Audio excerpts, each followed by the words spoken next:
Alhamdulillahirabbil alamin wa nasta'inu ala umuri din wassalatu wassalamu ala asyrafil anbiya wal mursalin sayyidina wa maulana wa nuri qulubina wa tabibi anfusina Muhammadin wa ala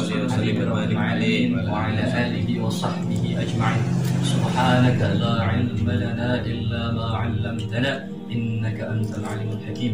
Rabbi shrah li sadri wa yassir li amri wahlul 'uqdatam min lisani yafqahu qawli bi jahin Nabi Muhammad sallallahu alaihi wasallam wa alihi wa Alhamdulillah, puja-puji syukur kita panjatkan kehadirat Allah Subhanahu wa taala yang telah memberikan kita beribu, berjuta, bertriliun nikmat dan juga anugerah sehingga dalam detik ini Allah masih takdirkan kita untuk terus berada di dalam lingkaran-lingkaran kebaikan. Dan semoga Allah istiqomahkan kita karena kullun muyassarun lima khuliqalah. Sesuatu atau seseorang itu akan dipermudah menuju jalan yang memang untuk itu dia diciptakan. Maka siapa yang diciptakan untuk surga, dia akan dipermudah untuk menempuh jalan menuju surga.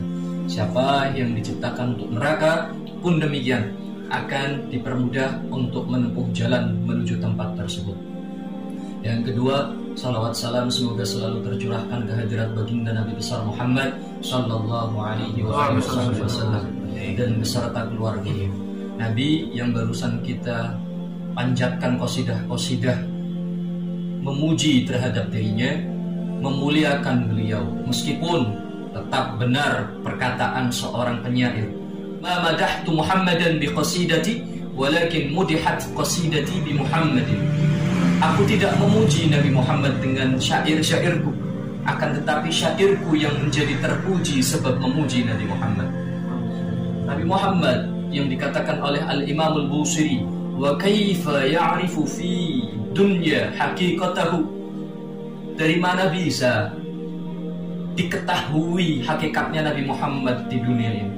Nabi Muhammad terlalu dalam. Beliau itu samudra hakikat yang terlalu dalam, yang tidak akan pernah ada makhluk yang bisa mengetahui hakikat Nabi Muhammad, termasuk malaikat Jibril gak akan pernah tahu bagaimana hakikatnya Nabi Muhammad. Hanya satu yang mengetahui hakikat Nabi Muhammad, yaitu pencipta Muhammad. Bahkan saking tingginya derajat Nabi Muhammad, sampai-sampai dikatakan ma fauqa qadri Muhammadin illallah. Tidak ada yang lebih tinggi dari Nabi Muhammad kecuali Allah Subhanahu wa taala. Nabi Muhammad sampai-sampai beliau itu sosok manusia, iya. Beliau itu adalah memiliki sifat basyariah, iya. Namun Allah Subhanahu wa taala untuk menegaskan sifat basyariahnya Nabi Muhammad saja, sampai-sampai Allah memerintahkan Nabi Muhammad untuk mengatakan, qul innama ana basyarum mithlukum yuha ilayya annama ilahukum ilahu wahid. Tetapi yang menjadi syahid dalam ayat ini selain kalimat tadi annama ilahukum ilahu wahid, yang menjadi syahid adalah qul innama ana basyarum mithlukum yuha ilayya. Allah berfirman kepada Nabi Muhammad, qul, katakan wahai Muhammad, kalimat perintah, innama ana basyarun. Innama merupakan adatul hasr, untuk membatasi. Dalam ilmu nahwu, innama merupakan adatul hasr, untuk membatasi. Kalau diterjemahkan dalam bahasa Indonesia artinya cuma. Innama artinya cuma, berbeda dengan inna. Inna artinya sesungguhnya, kita tahu. Namun kalau ketambahan ma, innama, itu adatul hasr, diartikan cuma. Qul, katakan wahai Muhammad, innama ana basyarum mithlukum. Aku ini cuma seorang manusia. Mithlukum, sama seperti kalian. Yuha ilayya. Cuma bedanya aku dikasih wahyu, kalian tidak dikasih wahyu. Nah, kita tahu Nabi Muhammad itu manusia. Sebagaimana kita manusia, dan kita tidak perlu memproklamirkan diri kita sebagai manusia. Orang sudah tahu kalau kita manusia.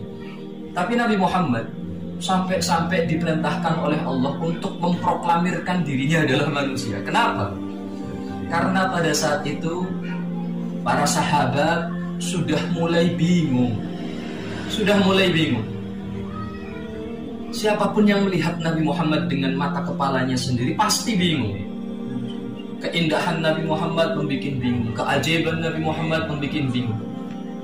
Fatahayyaratil uqul wal adhan bi ru'yati sayyidina Muhammad.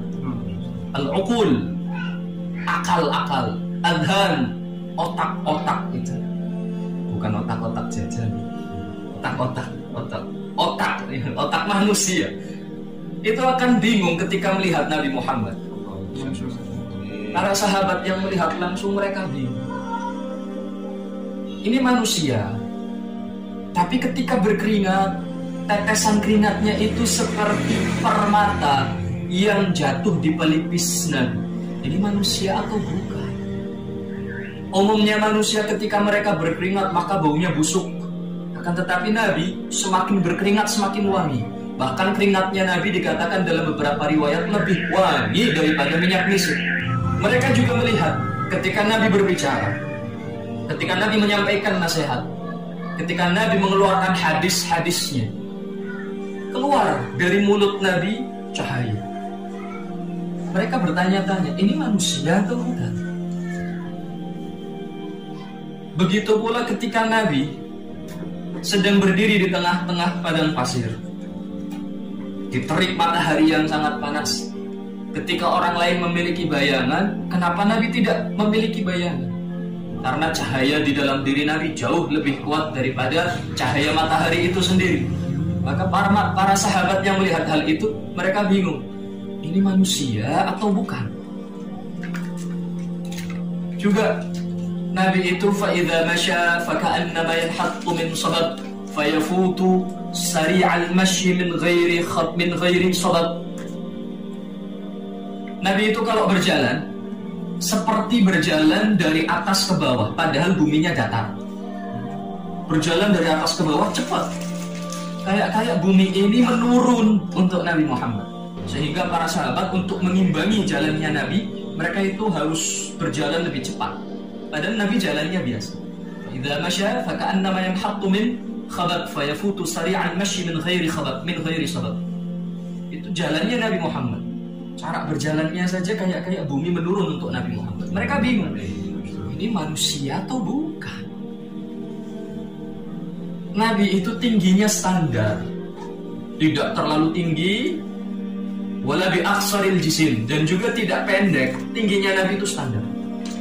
Akan tetapi Nabi, kalau ada orang yang sangat tinggi berjejer dengan Nabi, maka dia akan lebih pendek, lebih rendah dari Nabi.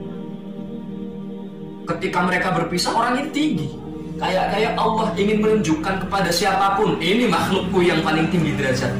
Sampai-sampai kalau ada orang yang sangat tinggi, jejer dengan Nabi, dia akan lebih pendek dari Nabi. Para sahabat yang melihat ini bingung. Ini manusia apa bukan? Banyak sekali kebingungan yang ada dalam diri Nabi. Termasuk para sahabat, ketika mereka meriwayatkan bagaimana tata cara Nabi berwudu, dijelaskan kepada tabi'in. Tabi'in itu sekelompok manusia generasi yang tidak menjumpai Nabi Muhammad. Jadi yang mereka itu tidak menjumpai Nabi Muhammad, tahu kabar ilmu tentang Nabi Muhammad ya lewat para sahabat yang melihat langsung dan menangi Nabi Muhammad, menjumpai masa hidup Nabi. Para sahabat, beberapa di antara sahabat menceritakan bagaimana wudunya Nabi. Nabi itu berwudu, wudu yang sempurna, berkumur 3 kali, istinsyaq 3 kali, tangan sampai siku masing-masing 3 kali, didahului dengan kanan, semuanya diceritakan. Sebagaimana wudu yang sekarang kita ketahui, itu wudu Nabi secara sempurna. Tabi'in yang mendengar itu, mereka terproyeksikan dalam otak mereka bahwa oh berarti ini kira-kira minimal harus sekian banyak airnya, minimal 1 ember airnya, karena wudu dengan cara seperti itu minimal 1 ember. Begitu para sahabat menjelaskan bahwa Nabi melakukan wudu yang sempurna ini dari awal sampai akhir itu hanya dengan air 1 mud. Para tabiin kaget. 1 mud. 1 mud itu mungkin kalau diibaratkan segini. 1 mud. Bahkan mungkin ini lebih banyak daripada 1 mud. 1 mud. Para tabiin kaget. 1 mud wudu yang sempurna. Sahabat yang lihat keheranan para tabiin menanyakan, kalian heran? Ya bagaimana nggak heran? Wudhu yang kau ceritakan itu butuh air yang banyak, tapi Nabi melakukannya dengan satu mud air saja. Ya jelas kami heran. Sahabat menyatakan, kalian yang mendengar itu heran. Kami yang melihatnya langsung dengan mata kepala kami sendiri, kami lebih heran daripada kalian. Kok bisa? Para sahabat bertanya, ini manusia atau bukan? Apabila ada satu tetes keringat yang mengalir dalam diri Nabi dari atas, dibiarkan ke bawah terus, maka tidak berkurang satu tetes itu, saking halusnya kulit Nabi Muhammad SAW. Ini manusia atau bukan? Belum lagi kita berbicara tentang riqun Nabi, riq atau riq, ludahnya Nabi. Bahkan ludah, sesuatu yang jika ada pada diri orang lain, ini sesuatu yang menjijikan. Tapi jika ada pada diri Nabi, ini sesuatu yang sangat mulia. Ludahnya Nabi itu luar biasa. Satu, ketika ada satu sahabat yang tangannya terpotong, datang kepada Nabi, ya Rasulullah, wahai Nabi Muhammad, aku potong tanganku ini karena telah menamparmu. Karena saat itu dia nggak tahu kalau ini adalah Nabi Muhammad, ditampar. Sebagai bentuk permohonan maaf, dia potong dan dia laporkan kepada Nabi Muhammad, wahai Muhammad, ini aku potong tanganku karena aku tidak tahu kalau itu adalah dirimu. Nah, sahabat ini tinggal jauh di luar kota Madinah, makanya nggak tahu kayak apa Rasulullah. Maka Rasulullah ambil itu potongan tangannya, dikasih ludah, lalu ditempelkan lagi, diusap kembali seperti semula. Ada kamakan.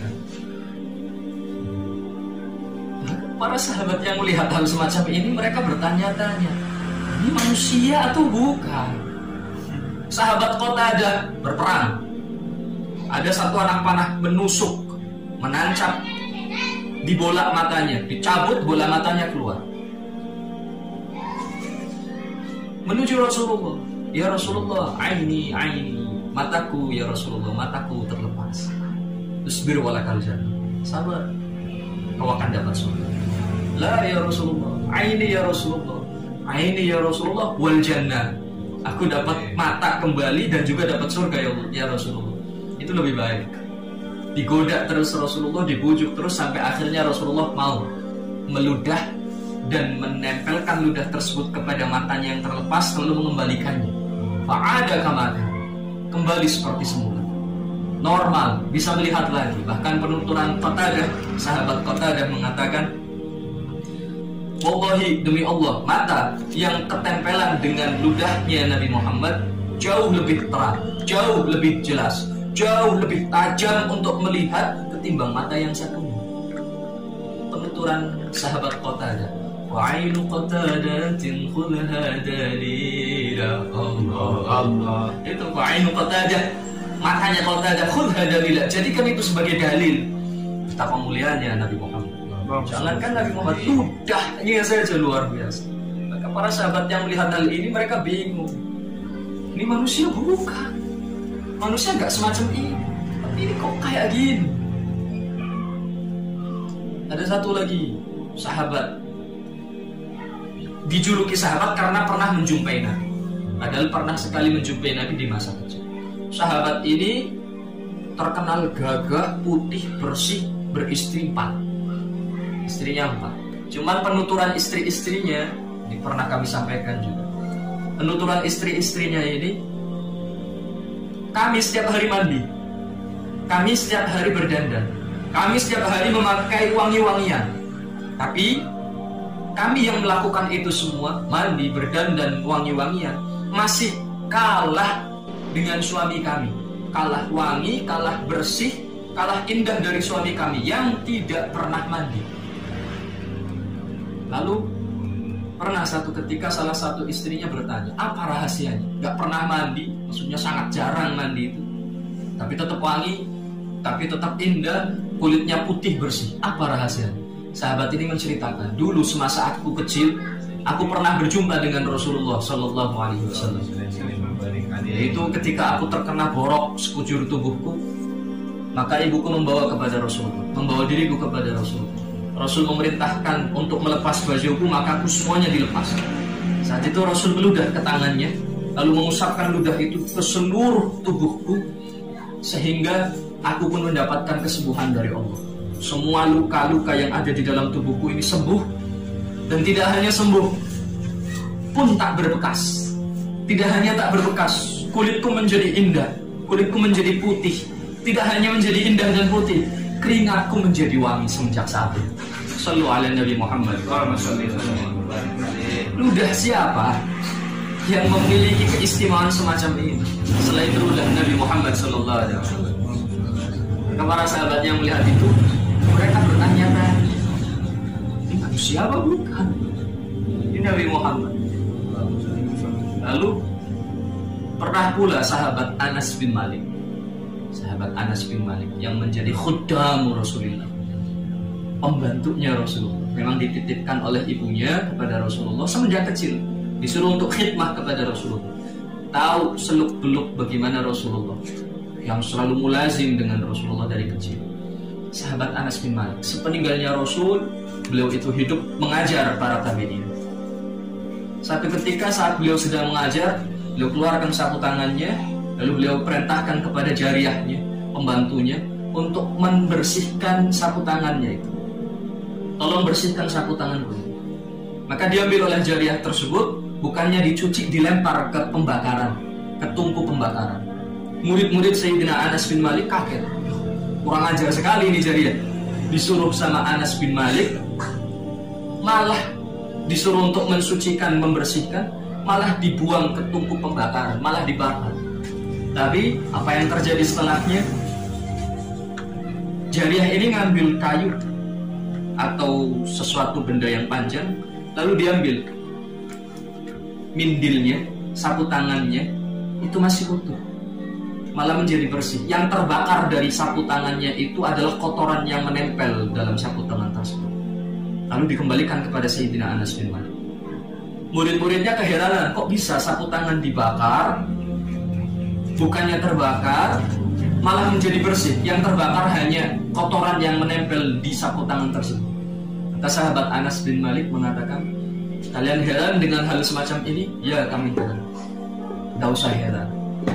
Bagaimana mungkin sapu tangan ini dilahap oleh api, sedangkan dulu sapu tangan ini adalah milik Rasulullah yang beliau biasa gunakan untuk membasuh, mengusap wajah beliau. Maka api beradab dengan sapu tangan yang bertempelan dengan wajah Nabi Muhammad SAW. Manusia mana yang sapu tangan bertempelan dengan wajahnya saja api tidak mau menyentuhnya? Ini manusia atau bukan? Ketika sudah berkumpul semua keheranan dalam diri para sahabat, sampai iskal dalam hati mereka, meragukan sisi kemanusiaan Nabi, karena nggak mungkin ada manusia semacam ini, ragu.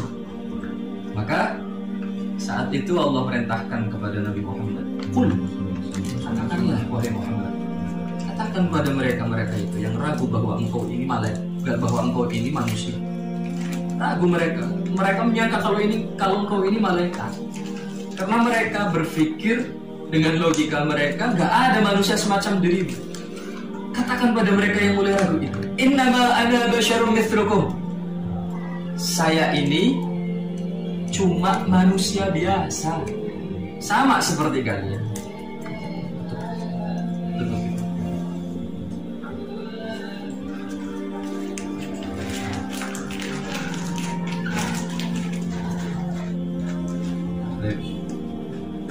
Makanya saat itu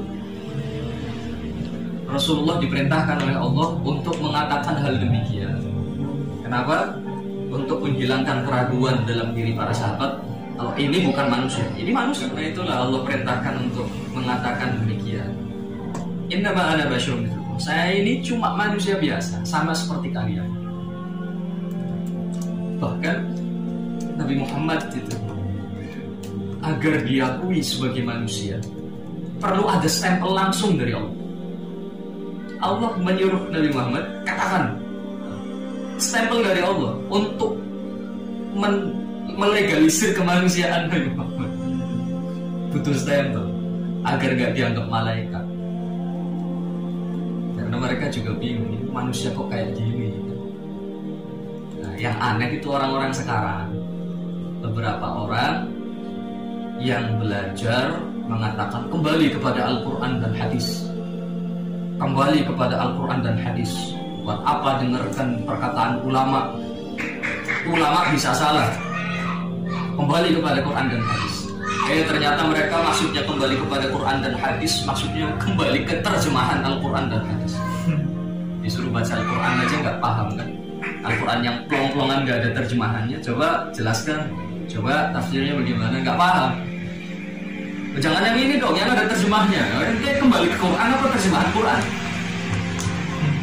Mereka belajar dengan terjemahan Al-Quran, mengatakan, oh, Nabi Muhammad kan manusia biasa. Buat apa dipuji dengan sebegitu luar biasanya?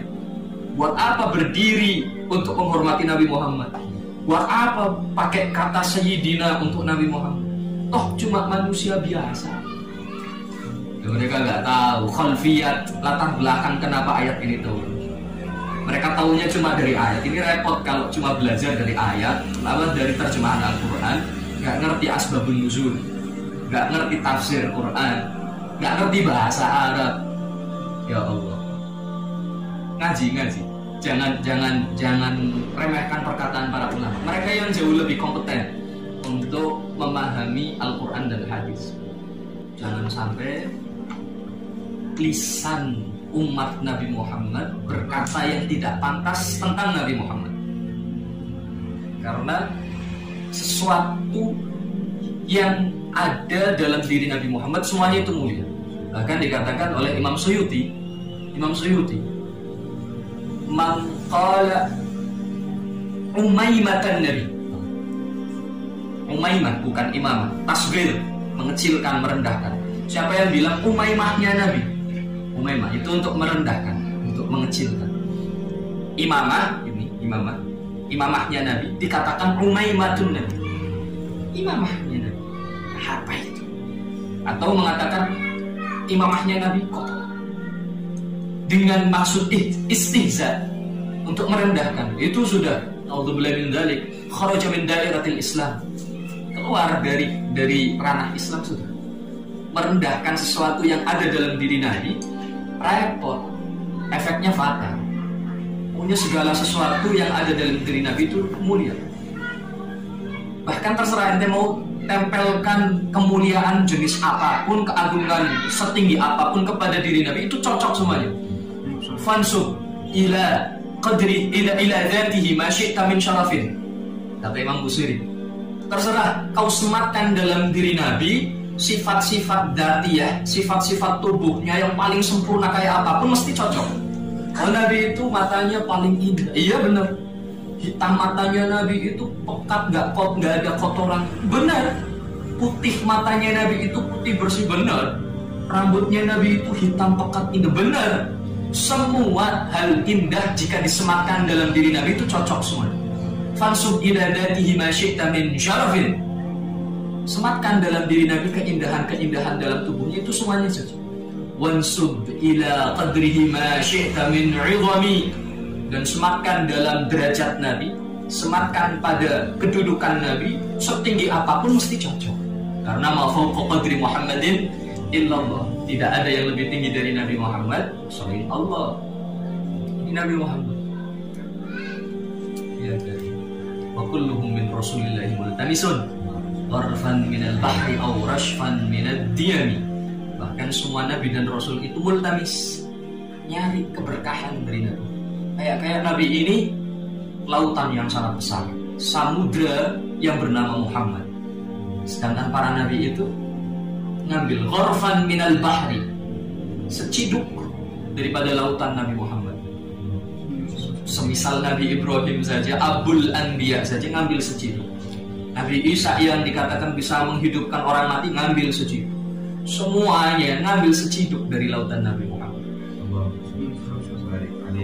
Fa innahu syamsu fadlin hum kawakibuha. Nabi itu matahari kemuliaan. Hum kawakibuha. Para nabi yang lain hanya bintang-bintang. Yuhirna anwaraha linnasi fid dhulami. Yang menyinarkan kepada manusia cahaya matahari keutamaan itu. Tahu kan bintang kenapa bersinar? Planet kenapa bisa bersinar? Karena mendapat cahaya dari matahari. Belajar kan IPA itu? Pernah macam Lil? Orang pernah macam ketara. Jadi planet-planet itu kenapa ketika malam hari itu bersinar menunjukkan sinar? Karena sinar itu berasal dari matahari, pantulan matahari. Yudhirna anwaraha linnasi fid dhulam. Yang sehingga bintang-bintang itu bisa menunjukkan arah kepada manusia di dalam kegelapan. Nabi Muhammad ditutup dengan syairnya Habib Ali bin Muhammad al-Habsyi. Beliau katakan, wa ala tafannuni wasifihi biwasfihi yafna az-zaman wa fihi ma lam yusafi. Jikalau seluruh ulama dikumpulkan untuk menulis kemuliaan Nabi, ranting jadi pulpen, lautan jadi tinta, yafna az-zaman wa fihi ma lam yusafi, maka sampai kiamat datang mereka belum selesai nulis, padahal kemuliaan Nabi masih banyak yang belum tertulis. Assalamualaikum warahmatullahi wabarakatuh.